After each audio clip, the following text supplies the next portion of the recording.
I'm Miss Cheryl, and I'm here at the Discovery Center, and my story is The Sneetches by Dr. Seuss. The Sneetches. Now, the star-bellied Sneetches had bellies with stars. The plain-bellied Sneetches had none upon theirs. Those stars weren't so big. They were really so small, you might think that such a thing wouldn't matter at all. But because they had stars, all of the star-bellied Sneetches would brag. We're the best kind of Sneetch on the beaches. With their snoots in the air, they would sniff and they'd snort. We'll have nothing to do with the plain belly sort. And whenever they met some, when they were out walking, they'd hike right on past them without even talking. When the star-bellied children went out to play ball, could a plain belly get in the game? Not at all. You only could play if your bellies had stars, and the plain-bellied children had none upon theirs. When the star-bellied Sneetches had Frankfurter roasts, or picnics, or parties, or marshmallow roasts, they never invited the plain-bellied Sneetches. They left them out cold in the dark of the beaches. They kept them away, never let them get near, and that's how they treated them year after year. They look so sad.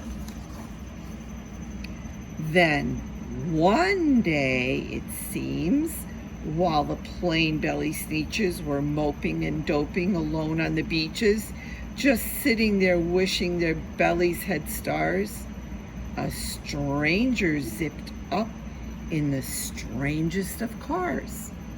My friends, he announced in a voice clear and keen, my name is Sylvester McMonkey McBean, and I've heard of your troubles. I heard you're unhappy, but I can fix that. I'm the fix-it-up chappie. I've come here to help you. I have what you need, and my prices are low, and I work at great speed, and my work is 100% guaranteed. Then quickly, Sylvester McMonkey McBean put together a very peculiar machine, and he said, you want the stars like a star-bellied Sneetch? My friends, you can have them for $3 each. Just pay me your money and hop right aboard. So they clambered inside. Then the big machine roared, and it clonked, and it bonked, and it jerked, and it burked, and it bopped them about. But the thing really worked.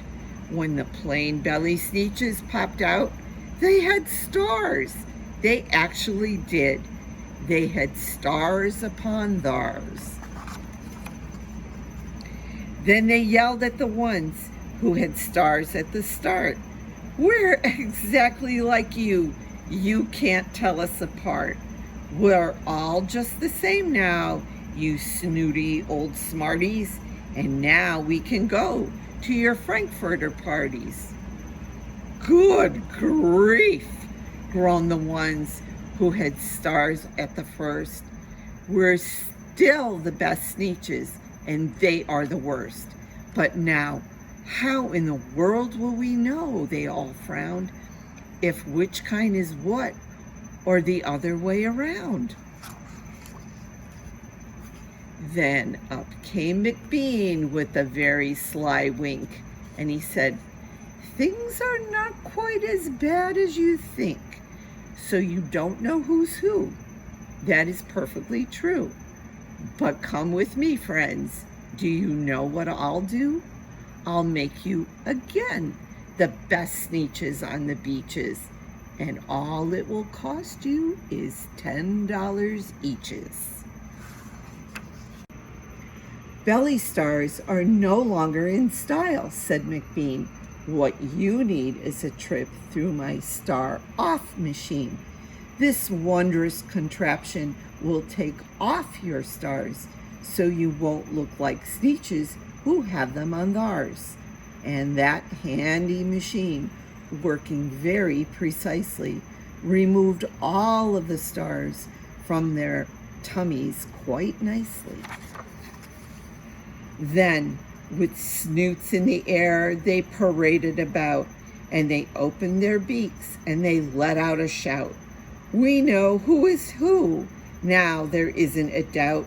The best kind of beaches are the Sneetches without. Then, of course, those with stars all got frightfully mad. To be wearing a star now was frightfully bad. Then, of course, old Sylvester McMonkey McBean invited them into his star-off machine. Then, of course, from then on, as you probably guess, things really got into a horrible mess. All the rest of that day, on those wild, screaming beaches, the fix-it-up chappie kept fixing up Sneetches. Off again, on again, in again, out again. Through the machines they raced round and about again, changing their stars every minute or two. They kept paying money. They kept running through until neither the plane nor the star bellies knew whether this one was that one or that one was this one, or which one was what one, or what one was who.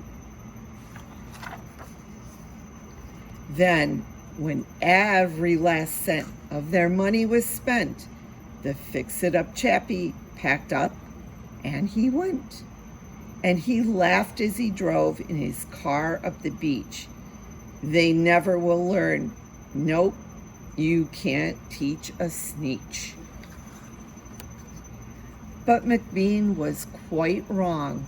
I'm quite happy to say that the Sneetches got really quite smart on that day.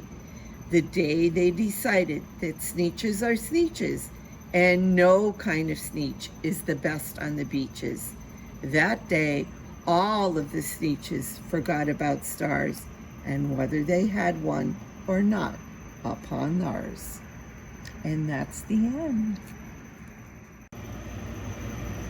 Hi, I'm Miss Cheryl and Fox and Fox, and I'm here with some Dr. Seuss friends, and today we're going to read a story, Fox and Fox.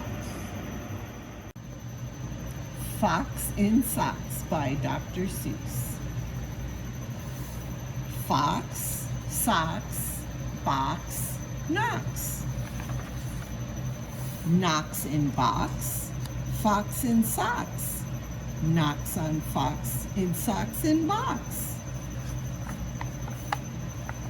Socks on knocks and knocks in box. Fox in socks on box on knocks. Chicks with bricks come, chicks with blocks come, chicks with bricks and blocks and clocks come. Look, sir, Mr. Knox, sir. Let's do tricks with bricks and blocks, sir. Let's do tricks with chicks and clocks, sir. First, I'll make a quick trick brick stack. Then I'll make a quick trick block stack. You can make a quick trick chick stack. You can make a quick trick clock stack. And here's a new trick, Mr. Knox. Socks on chicks and chicks on fox. Fox on clocks on bricks and blocks. Bricks and blocks on knocks on box. Now we come to ticks and tocks, sir. Try to say this, Mr. Knox, sir. Clocks on fox tick, clocks on knocks tock. 6, 6, bricks tick, 6, 6, chicks tock. Please, sir, I don't like this trick, sir. My tongue isn't quick or slick, sir. I get all those ticks and clocks, sir, mixed up with the chicks and tocks, sir. I can't do it, Mr. Fox, sir. I'm so sorry, Mr. Knox, sir. Here's an easy game to play. Here's an easy thing to say. New socks, two socks, whose socks, whose socks?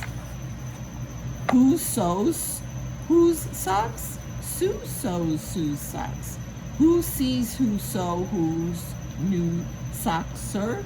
You see Sue sew Sue's new socks, sir.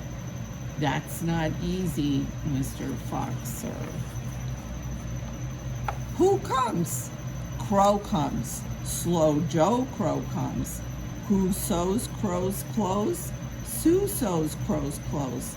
Slow Joe Crow sews whose clothes? Sue's clothes. Sue sews socks of Fox in socks now. Slow Joe Crow sews knocks in box now. Sue sews rose on Slow Joe's clothes. Fox sews hose on Slow Joe Crow's nose. Hose goes, rose grows, nose hose goes some. Crow's rose grows some. Mr. Fox, I hate this game, sir. This game makes my tongue quite lame, sir. Mr. Knox, sir, what a shame, sir. We'll find something new to do now. Here is lots of new blue goo now. New goo, blue goo, gooey gooey, blue goo, new goo, gluey gluey. Gooey goo for chewy chewing, that's what Goo Goose is doing. Do you choose to chew goo too, sir? If, sir, you, sir, choose to chew, sir, with the Goo Goose chew, sir, do, sir. Mr. Fox, sir, I won't do it. I can't say it. I won't chew it. Very well, sir. Step this way. We'll find another game to play. Bim comes, Ben comes, Bim brings Ben broom, Ben brings Bim broom, Ben bends Bim's broom, Bim bends Ben's broom, Bim's bends Ben's bends, Ben's bent broom breaks, Bim's bent broom's broom breaks. Ben's band, Bim's band, big bands, pig bands. Bim and Ben lead bands with brooms. Ben's band bangs and Bim's band booms. Pig band, boom band, big band, broom band. My poor mouth can't say that. No, sir, my poor mouth is much too slow, sir. Well then, bring your mouth this way.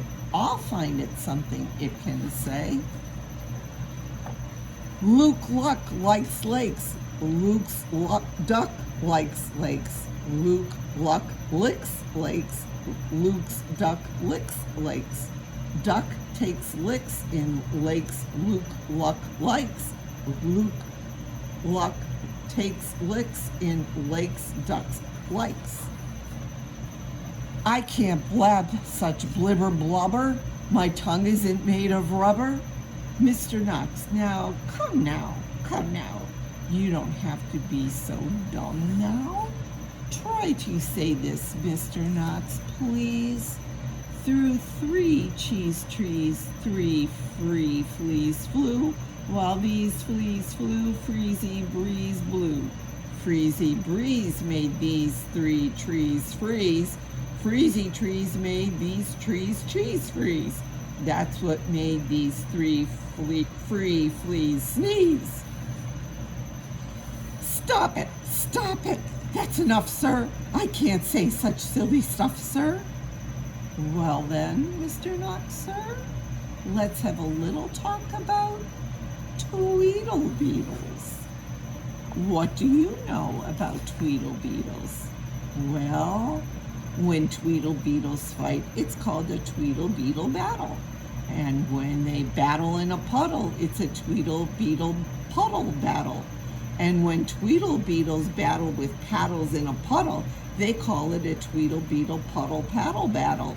And when beetles battle beetles in a puddle paddle battle, and the beetle battle puddle is a puddle in a bottle, they call this a Tweedle Beetle bottle puddle paddle battle muddle. And When beetles fight these battles in a bottle with their paddles and the bottles on a poodle and the poodle's eating noodles, they call this a muddle puddle tweedle poodle beetle noodle bottle paddle battle. And now wait a minute, Mr. Socks Fox. When a fox is in the bottle where the tweedle beetles battle with their paddles in a puddle on a noodle-eating poodle, this is what they call a tweedle beetle noodle poodle bottled paddled muddled duddled fuddled wuddled fox in socks, sir. Fox in socks, our game is done, sir. Thank you for a lot of fun, sir. Not